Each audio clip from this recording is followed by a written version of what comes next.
My name is Piper Emerson. I'm 33 years old. The last time I had Christmas dinner with my family was over 8 years ago, in a red brick house on the outskirts of Minneapolis, where every wall was covered with pictures of my brother Blake, as if the entire house was a shrine to the perfect son my parents adored. From a young age I knew exactly where I stood in the family. A quiet shadow, easy to overlook. While Blake got a brand new bike every summer, I received hand-me-down running shoes from Mom, the kind she'd bought on Black Friday 3 years prior. Blake was the family's golden boy.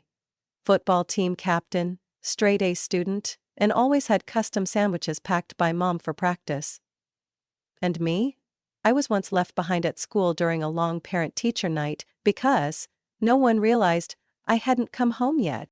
I never said it aloud, but I remember my 16th birthday vividly. Blake got a brand new Toyota Tacoma. Me?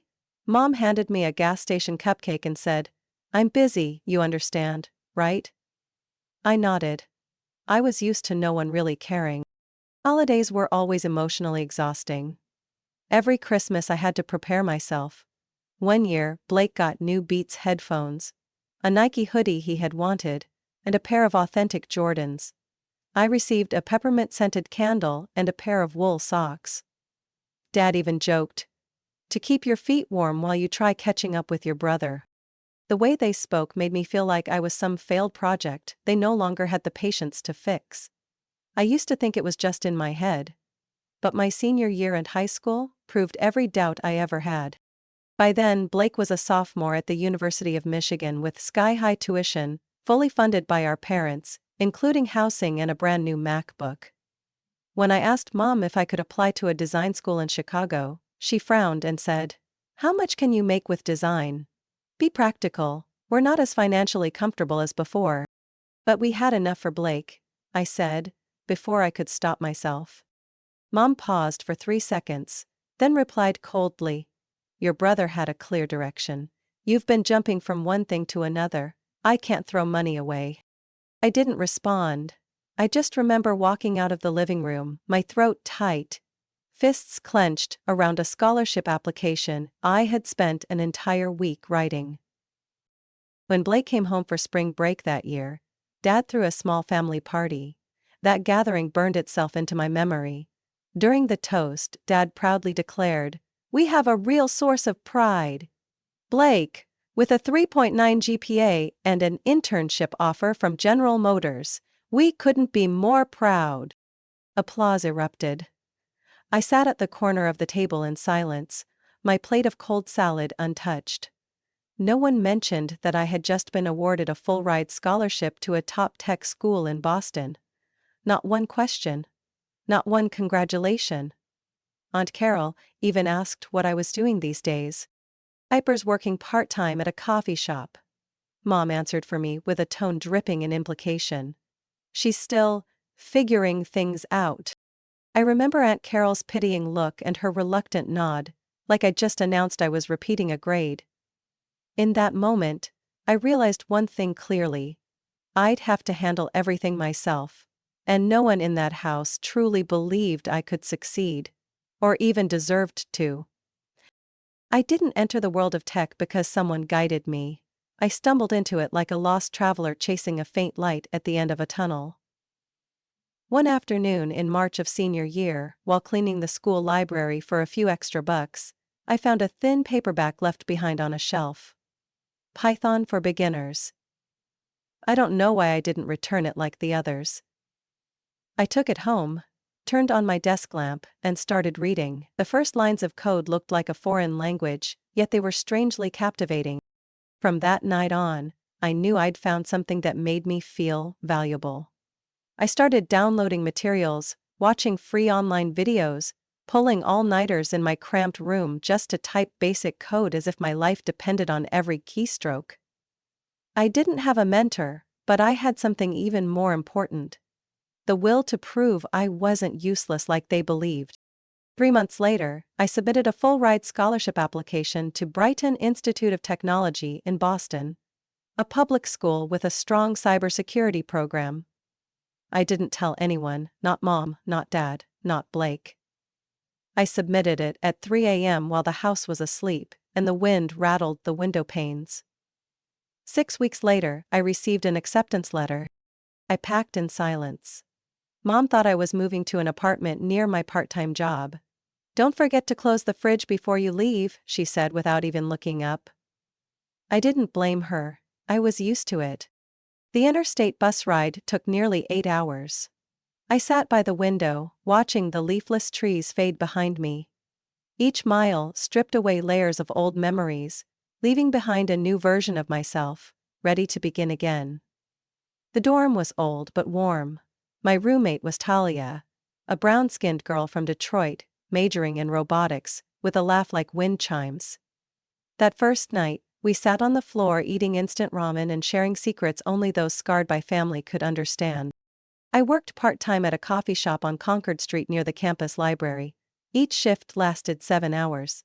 My feet throbbed from standing all day, but every night I still opened my laptop to write code, like a solo warrior training in the dark.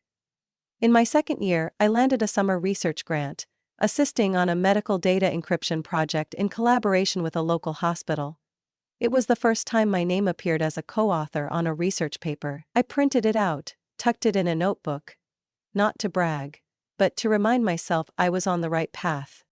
I graduated with honors at 27. While my classmates posed for pictures with parents and family, I walked out of the auditorium alone, holding a bouquet Talia gave me. But I didn't feel lacking. For the first time, I felt complete. 3 weeks later, I accepted a job offer from Sentinel Secure, a firm specializing in security systems for financial institutions.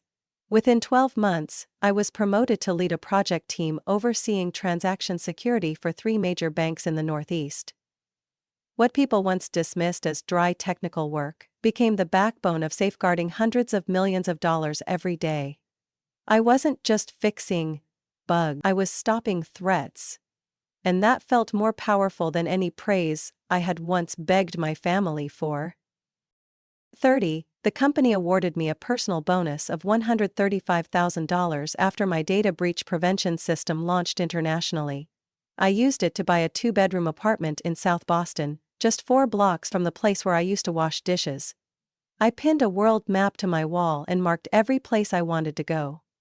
No family photos, no graduation pictures. Just a whiteboard with a quote I wrote in black marker. "You don't have to be seen to be valuable." I rebuilt myself from scratch, not for revenge, but to never be dependent again. That was the first time I truly understood. Strength isn't in how others see you. It's in knowing who you are when no one's left to cheer you on. I never craved fame. I only wanted peace. A kind of peace I had to fight for. Hour by hour, step by step, with my own 2 hands. At 31, I signed an exclusive deal with an international bank headquartered in Toronto, transferring the security framework I'd spent over 10 months building. They didn't just pay well, they offered a one-time royalty payment of $150,000 after tax. Their legal rep emphasized, "This IP is going to save them millions annually, that number is fair." I didn't call anyone to share the news, I had no one to call. Instead, I sat in my cramped Boston apartment, opened the cheapest bottle of white wine I'd been saving, and played "Here Comes the Sun" by the Beatles. A strange ritual I'd adopted for every major milestone. 2 weeks later, I placed a down payment on a brownstone apartment in Carroll Gardens, Brooklyn.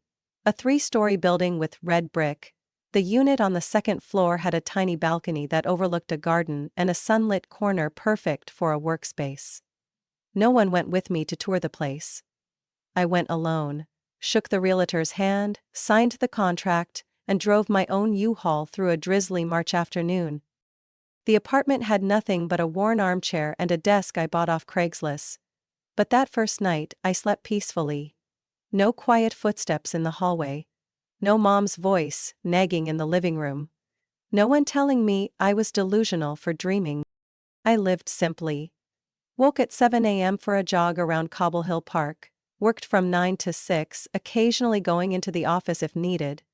In the evenings I cooked, read, studied AI security, and sometimes drew diagrams on the wall for a design I was mulling over. No one pushed me, no one waited for me, and I felt whole. My friends, the ones I chose, not the ones assigned, were all uniquely good and fiercely resilient. Lisa was a lawyer turned carpenter. Jaden, a freelance photographer who dropped out of college to care for his ill mother. And me? I was Piper, the cybersecurity engineer who disappears and reappears, with a product that leaves corporations speechless. We didn't meet often, but when we did, it was genuine. No one asked about Blake. No one mentioned my parents. They understood. Some wounds don't need reopening. Just silence and space to scar over. 8 years had passed, and I hadn't called home once. My mom's number was still in my contacts, marked, "Do not answer." Every holiday, I received the same chilly emails from my dad, things like, "Happy Thanksgiving. Blake says hi." No name, no apology. Nothing had changed. Each time, I'd reply with the same sentence, "Received." No response necessary. I wasn't angry. I just no longer had the energy to hope. Sometimes when I passed the bakery where I once worked, I felt like a ghost who'd died in another life. That messy-haired girl, scrubbing floors in the middle of a snowstorm? She was gone. In her place was a calm woman who knew her worth and no longer needed anyone's approval to confirm it. Occasionally at work, someone would ask, "How come Piper never brings a date to the end-of-year party?" Or, "Where's your family? Do you go home for the holidays?" I just smile and say, "I like keeping things private." And in New York, that answer was enough. People here understand that some silences are sacred. I didn't build an empire to show off. I built a world strong enough so I'd never be shoved out of one again. That's why I kept all my financial assets under an LLC, listed under a college friend's name. A safety net, in case someone accidentally remembered I still existed. One October night, while working late, my phone rang. The screen lit up. "Kayla? Cousin." I blinked. It was a new number. A message followed instantly. "Piper, do you have a minute? It's important. Uncle Henry and Aunt Janice are trying to reach you. They said, the family wants you to come home for Christmas this year." I didn't reply to Kayla's message right away. I left my phone face down on the desk for 2 days. In the meantime, I went about my work as usual. Zoom meetings with Japanese partners, testing the internal alert systems, reviewing every line of code in a patch for a European banking project. But every time I looked up during a break, my eyes lingered on the corner of the screen, where Kayla's name still hovered in an unread notification. On the evening of the 3rd day, I sent back a single message. "If they truly want to see me, let them send an invitation." Less than an hour later, an email from my mother appeared in my inbox. Subject: "Come home, the family will be complete this Christmas." The content read like a cold administrative memo. "Piper, we hope you'll come home on the 24th. Blake and his family will be here too. Everyone's looking forward to seeing you after all these years." No mention of what had happened, no hint of remorse, just an order, dressed up as goodwill. I should have deleted it. I knew that. But instead, I sat there, staring at the line, "We hope," and exhaled long and slow. Maybe I needed to face them one last time, not for acceptance, but to finally close a chapter that had always lingered, unfinished, between 2 pages. On December 24th, I drove 6 hours from Brooklyn back to Bloomington, Minnesota. Snow lined the streets. Christmas lights twinkled on suburban rooftops. But house number 7129 looked exactly the same as when I left. Faded beige curtains, a rusted nameplate, and a barren flower bed out front, like a quiet, lasting insult. I rang the doorbell. It took nearly a full minute before footsteps approached. My mother opened the door, her face frozen, like she'd seen a ghost returned from the dead. "Oh, Piper, it's really you. Who else were you expecting?" I said, my voice calm but sharp enough to make her flinch. She pulled me in with a stiff hug. "You look different." The house still smelled of cheap cinnamon spray and vanilla candles, the scent of old Christmases I'd taught myself to forget. The living room was packed. Blake stood in the center, loudly recounting how he almost sealed a major real estate deal. His voice booming like he was the CEO of a Fortune 100 company. "Piper!" Blake called out when he spotted me. "Everyone, look! The mystery guest has arrived. What's the matter, hiding somewhere coding like a hacker?" A few scattered laughs. I pressed my lips together. "Hi, Blake, and no, I wasn't hiding, I was working. Probably in some tech basement, right?" He slapped my shoulder like he was bestowing some honor. "What do you even do now? Reset passwords for people who forget them?" I didn't answer. I glanced at his wife, Jessica, standing a few feet away, cradling her pregnant belly, scanning me head to toe. She leaned in and whispered something into Blake's ear, and both of them chuckled. My mother stepped in. "Just leave your things there, honey. Your old room's now Ollie's playroom. Blake needed an office, so we rearranged. You'll sleep on the sofa in the reading room. It's cozy. There's a fireplace." I nodded. Not surprised.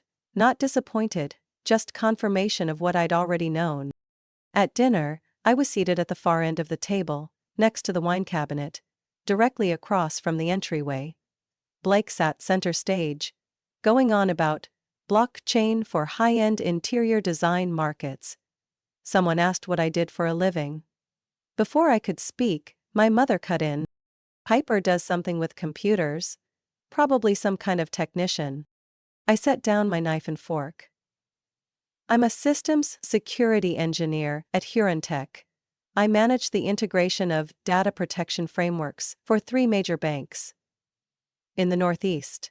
I was promoted last month." A few seconds of silence, then Blake raised an eyebrow. "Whoa, sounds impressive. Anyway, we're actually looking for funding for a really promising real estate app. If you're free, maybe you can help us with the back end?" "No," I said evenly. "I don't work for free. Especially not for people who don't respect what I do." Blake's face tightened. My mother sighed. "Why do you always have to take everything so seriously? It's Christmas." I smiled faintly. "And today's the day I see clearly. After all these years, none of you have changed." The room fell silent. Jessica cleared her throat. My father looked away, avoiding my gaze. I took a sip of water, then stood up. "I'll clean my plate. After that, I think I'll head out early." "Piper!" my mom called out. "You just got here." I turned, eyes steady. "No, Mom. I've always been here. You just never actually saw me." Christmas morning. Laughter echoed from the living room, the sound of gift wrap being torn and excited screams from the kids. I woke up stiff from the hard reading room sofa, my back sore, neck aching. Light spilled through the frosted window, glinting off the folded blanket my mother had left with the comment, "You used to sleep on the floor when you were little, remember?" I walked out silently, watching the family gathered round the tree, piles of presents under it. Silver paper, red ribbons, shopping bags from Nordstrom and Macy's. Each name was called out with fanfare. "Blake, here's your Patagonia jacket." "Jessica, this is from Mom and Dad, the newest juice extractor." For little Ollie, a dinosaur building set and an iPad. Each package came with compliments, cheering, and warm hugs. I stood in the doorway, holding a cold cup of coffee, waiting to hear my name. 1 minute, then 2, then 10. Finally, when everything had been handed out, my mother glanced around and clapped her hand to her mouth. "Oh my goodness, Piper. I'm so sorry, I thought there was one. Maybe it got mixed up while wrapping." Blake snorted, not bothering to hide his amusement. "Just like when we were kids. Remember the year you thought you were getting a game console? Turned out to be yarn and socks?" Jessica laughed, adding, "Seriously? Poor thing. But also, kind of funny." I said nothing. I simply stepped into the center of the room, set my coffee down on the table, and pulled out a small, neatly wrapped box from my bag. "I have a gift too," I said, my voice low but steady. "It's for myself." I opened the box. Inside was a hexagon-shaped metal keychain engraved with my name, Piper Emerson, and the logo of a luxury building in Park Slope. I held it up, letting the Christmas tree lights glint off the brushed steel. "This is the key to my new apartment. I closed on it last week." No one reacted immediately, then my mom blinked. "Apartment? Where?" "Park Slope, Brooklyn. 2 bedrooms, 2 bathrooms, top floor, balcony overlooking the park." Jessica blurted out.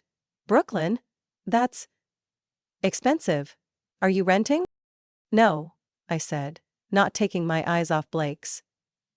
"I paid in full, no mortgage, used my year-end bonus." The energy in the room shifted like someone had pulled the plug on the music. Blake sat up straight. "What kind of bonus pays that much?" I slowly placed the key back into the box and looked around the room.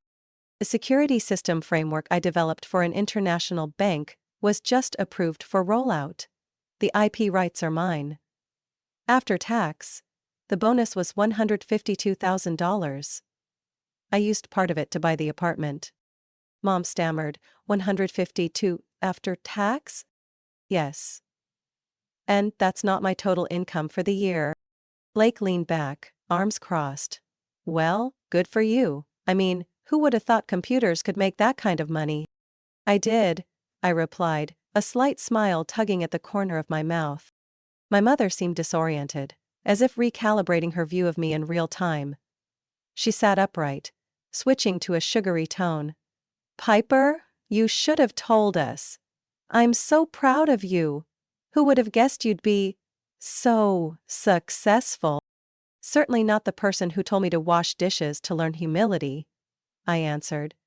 Light as air but sharp enough to slice through the fake warmth settling around the room. Blake rolled his eyes. "Come on, don't make a scene. We just wanted to enjoy Christmas." "And I just wanted to be treated like a human being." I stood tall. "Not like a shadow hanging around the edges of your celebration." Jessica turned to my mother.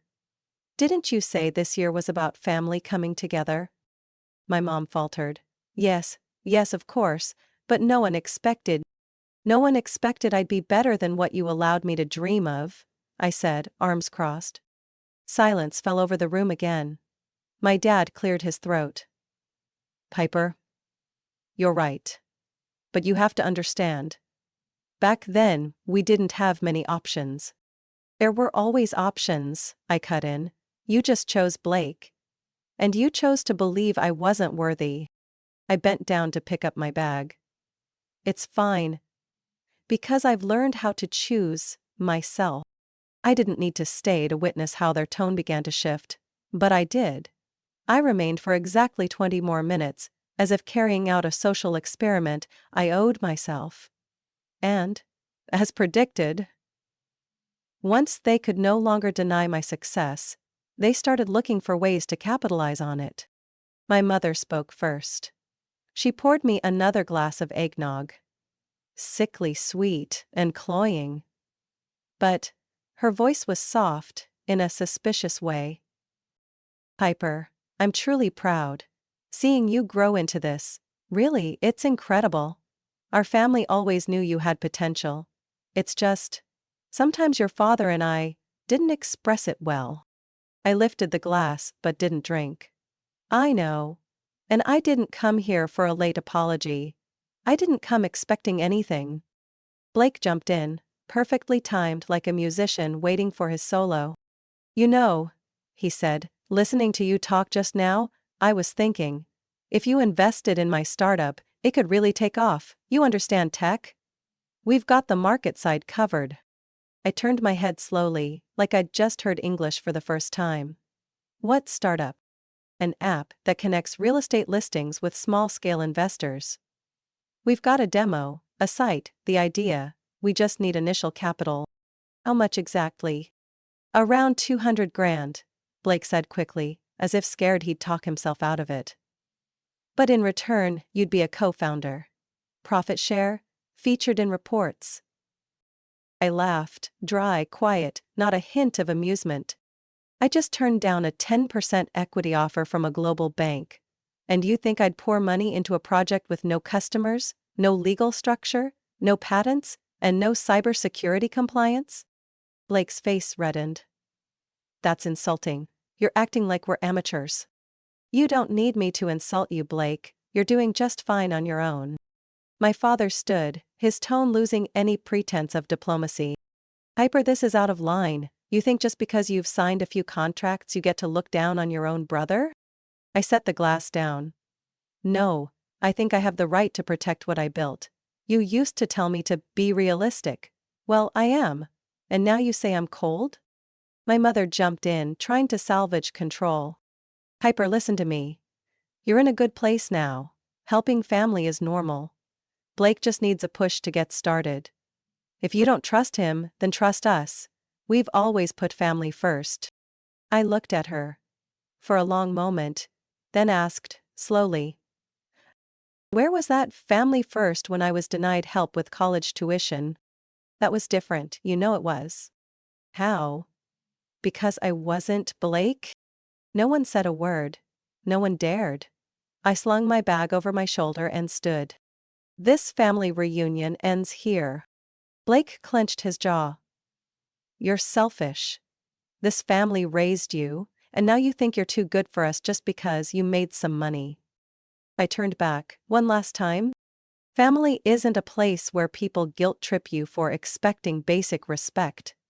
Family is where people treat you with kindness, without expecting something in return. If that's too much to ask, then maybe we should stop calling this family at all. My mother yelled as I opened the door. You'll regret this.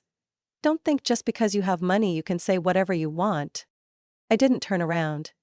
I walked out into the December cold and shut the door behind me, like sealing off a rotten chapter for good.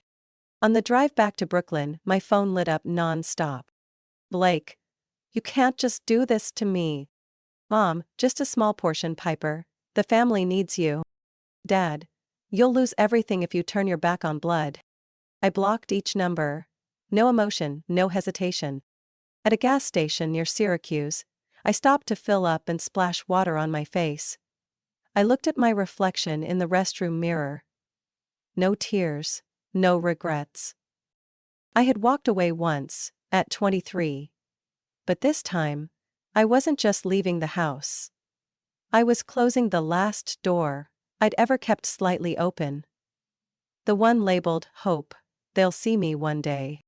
I returned to Brooklyn on the evening of December 26th. Snow still drifted lightly, the city still buzzed as if nothing had changed. But inside me, a quiet revolution had taken place. For the first time in years, I felt as though I had finally loosened the invisible collar my family had fastened around my neck since childhood. I took a long hot shower, filled my apartment with lavender spray, then sat alone on my balcony chair, glass of red wine in hand, gazing out at the city lights. No one yelling at me, no one calling my name, just to remind me to behave. No one slicing me down into a version that fit their warped expectations. The next morning, I woke at 8 a.m., opened my laptop and logged into my company's admin system like usual. I hadn't checked email in 3 days, over 100 unread messages. But the one that made me smile came from my direct supervisor. Piper, please read this first, important.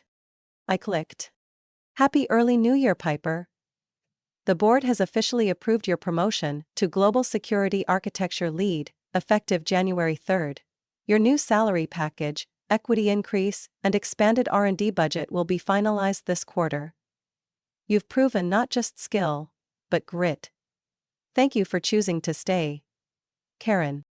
I didn't scream, didn't jump.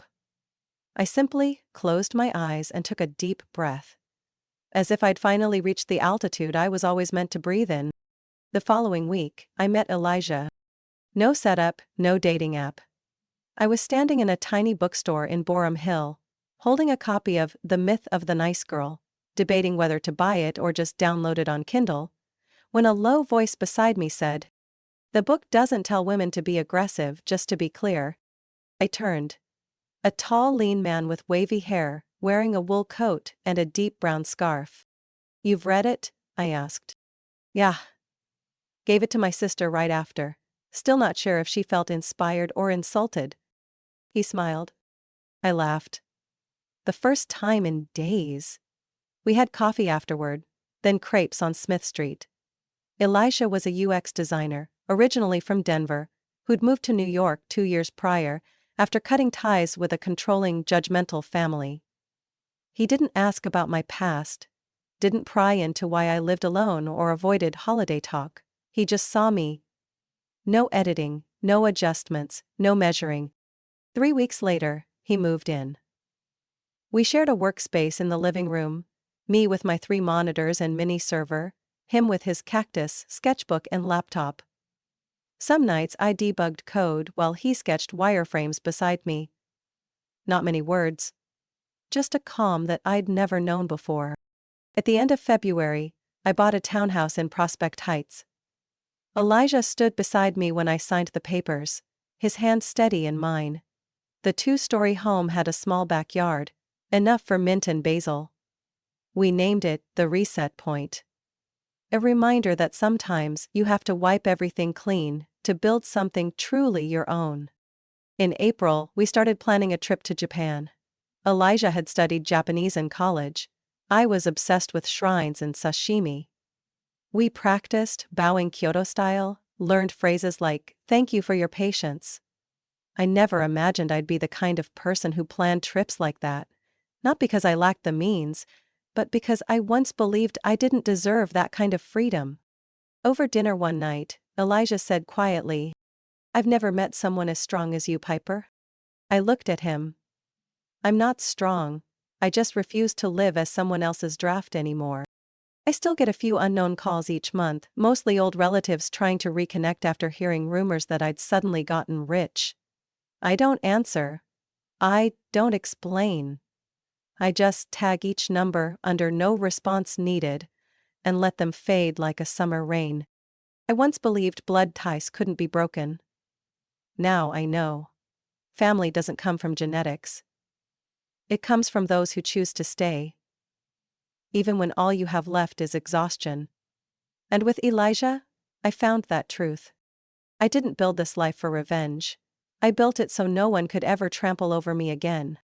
And as I look out from the balcony, hand in hand with someone who doesn't need me to change, I know I chose right. I chose freedom. I chose myself. 6 months after that final Christmas in Bloomington, I received an invitation to speak at the Global Data Security Conference in San Francisco. Not as an attendee, as the keynote speaker. I was the lead architect of a leak prevention platform that had just been deployed across 6 major North American banks. I walked on stage in a tailored black suit, the spotlight hitting the front rows, where people who once made me feel small now had to look up and listen. I didn't talk about myself. I talked about code architecture, zero-day mitigation strategy, and how we built systems rooted in trust and transparency, not fear and patchwork. But when the applause rose at the end, I knew I hadn't just presented a technical framework. I had finally buried the shame that once kept me from entering a meeting room without asking permission. That night, I sat alone in my hotel room, 36 floors above the city lights. Elijah called on video from home, asking if I wanted him to book a table at our favorite Italian place for tomorrow. I laughed. "You think I want to celebrate with pasta?" "Not the pasta," he grinned. "It's the way you squint every time the waiter offers more cheese." I didn't need blood relatives to feel like I belonged. I had Lisa, who always said what others wouldn't, but with the tone of someone who stays. I had Elijah, who loved me not because I was obedient or acceptable, but because I knew who I was and didn't need permission to be that. I had my team at Tech, people who trusted me not because I had connections, but because I earned it. Line by line, decision. I still get messages from a few relatives, mostly phishing attempts. "Your mom says you just bought a new house. Think we could drop by sometime?" But Mike's under a lot of pressure. Maybe a word from you would help snap him out of it? I read them. I don't reply. I'm not angry. I've simply outgrown it. I used to think that freedom required forgiveness. Now I understand. Not everyone deserves it. And peace doesn't always have to be paid for in tears. Some things, you just lay down and walk away from. One Saturday afternoon, Elijah and I sat on the backyard steps, sipping mint tea from our own garden. He was reading, I was sketching an interface for a nonprofit project focused on senior data privacy. He looked up. Do you think they'll ever regret it?